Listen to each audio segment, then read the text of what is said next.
So in today's video I want to talk a little bit more about how we respond and what is happening next, particularly in regards to the assisted dying bill. And it was actually that result that prompted this little video series. So I want to focus a bit more in on that now. So the House of Commons have now passed the bill through all of its stages in the House of Commons. And it's probably helpful to be alert to how that works and the stage that we're at. So the bill goes through what is referred to as three readings in the House of Commons. And that terminology will come from a day and age when that's what you would expect the bill to be read out and then debated or discussed.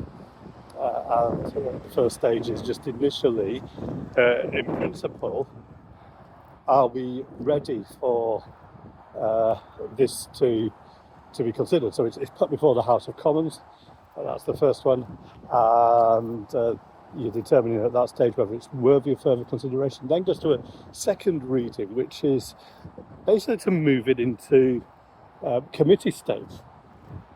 And what happens with all bills as they go through the House is that there's a period of what's meant to be more detailed scrutiny. And that's the point where people can introduce amendments. That's where evidence can be heard. And occasionally, for really big, important bills, the whole House of Commons acts as the committee and everything happens on the floor of the House of Commons. But for most of them, a select number of MPs from across all parties are involved in that scrutiny. Of course, weighted towards the government, the majority party. And then it comes back for the third reading, which is kind of the sign-off to say, we've seen all of the amendments that have been put forward, and now this is its final stage as far as we, the elected MPs, are concerned. We're happy to pass it off. But it's important to say that that is really, in effect, the halfway stage, because it's got to go to the House of Lords. And it's important to emphasise that because I've seen a number of articles this week assuming that that's it, that this bill is now coming into law, that's the end of the matter. Now, I think the fact that it's gone through the House of Commons means that it is more and more likely for this to become law. But there are some possibilities as to why it might not. So, what happens in the House of Lords, the revising chamber in UK politics, the UK Constitution, is that those three stages, those three readings are repeated at the House of Lords. So it mirrors it. And that means that there's opportunities for the House of Lords to revise, to add their own amendments, but also to reject outright. That's why it's technically not just a revising chamber, it's a bit more than that. The House of Lords can veto a bill and say, no, this is not worth going through. Now, going back to, I think it's 1911, something called the Parliament Act was introduced to emphasise that because the House of Lords was appointed or hereditary, so it's not an elected chamber, but the House of Commons has precedence, and a couple of things happen. First of all, that when it comes to the budget, the big finance bill on taxes and those and spending, that actually that doesn't go through the House of Lords, that just goes through the Commons. But also to say that something should happen if the House of Lords either rejects, vetoes, or amends in a way that basically takes the bill away from what its original sponsors intended, then that isn't the end of the matter. It doesn't just get thrown away or passed through to the king, but actually the House of Commons can come back again. So it's delayed. There's a period of time when, if it's vetoed, when it can't go into law, but then it's passed back to the House of Commons. They can vote to overrule the House of Lords and to push the bill through. But that happens in another session of Parliament, so once there's been another King's Speech.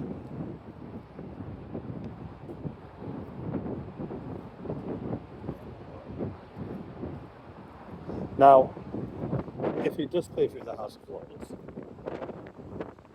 and I think there's a reasonable expectation that it will, then it then goes to the King for royal assent. Just to be clear, although the King technically can veto, can refuse to sign it off, that is something that doesn't happen. That would create a huge constitutional crisis if the King was to say, no, I'm not giving royal assent to this bill.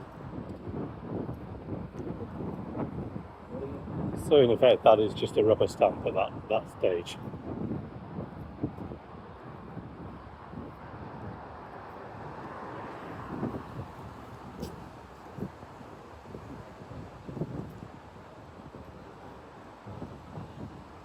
However, there is the possibility that it may be voted down in the House of Lords. The House of Lords makeup is different to the House of Commons politically, still, because it takes time for its makeup to reflect the last general election. But also, I wonder if two things might cause the House of Lords to have concerns. First, that the number of MPs voting in favour, the majority for the bill actually went down significantly, and the result was a much more narrow majority in the House of Commons. A number of MPs changed their mind, and there's a suggestion that the bill is gradually losing the confidence of the House of Commons. Maybe another month or two, and the vote will be lost by Kim Ledman. But also, the reasons were that many MPs had voted on the expectation that whilst there were significant vulnerabilities, significant concerns that they'd raised in terms of safeguardings around the bill, even if they accepted on principle that assisted dying should be introduced into law, and they were promised at the second reading that the committee stage would work to listen to their concerns and to bring in amendments that would make it more robust. But actually what people saw was that the committee stage didn't work very effectively at all. There was a sense of time pressure that pushed against detailed scrutiny, and changes that were brought in seemed to lessen the safeguards, not increase them. And that's why a number of MPs changed their mind. Well, that might make the House of Lords think actually we should at least try to amend this, but if not, it should be put on hold. And if it's put on hold, if it's vetoed, it will need to go back to the House of Commons. That means that there needs to be time found. Now, the government would prioritise and find time for their own bills, but this is a private member's bill, so it would have to be put forward as a private member's bill again, and would have to come significantly up the pecking order in terms of the MP's ballot for what should be prioritised. The MPs may not wish to give it the same priority another time. But also, by that stage, there is the possibility that MPs will vote no if it comes back to them again. That will give them time to think and reflect, give MPs time to think and reflect, give the public time to write in and speak to MPs and say, we think you should be saying no to this, so that can change their minds. So I think there's a reasonable possibility still that the bill won't go through. In fact, probably more of a chance than I thought there was going to be at any point so far. I still personally do expect it to go through, but there is the possibility it will come back, and the possibility it will be voted down. And so in terms of our response, I think the first thing we should be doing is praying and asking God to make that happen. Secondly, we should be writing to members of the House of Lords. The campaign should be organised to do this, to explain to them why they should say no. And at a minimum, we should be saying to peers, members of the House of Lords, that a good reason for saying no to this at this stage is because of what was happening in the House of Commons. That it seems reasonable that this should go back to them for further consideration.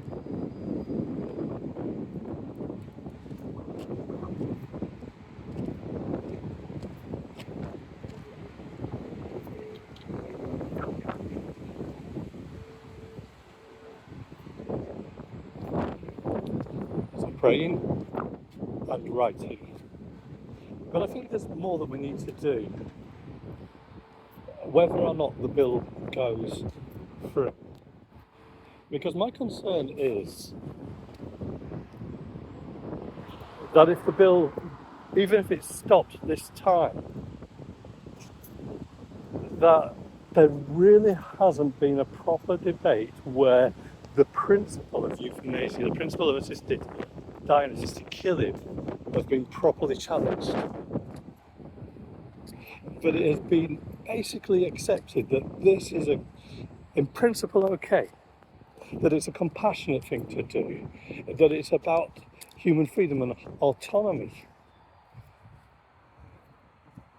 And the strong case that actually this is evil, that this is destructive, that this is anything but compassionate in terms of what it does. That in fact, you can't make this safe, because this is a deeply unsafe thing to do. That argument hasn't been made, both in terms of Parliament, but also in wider culture.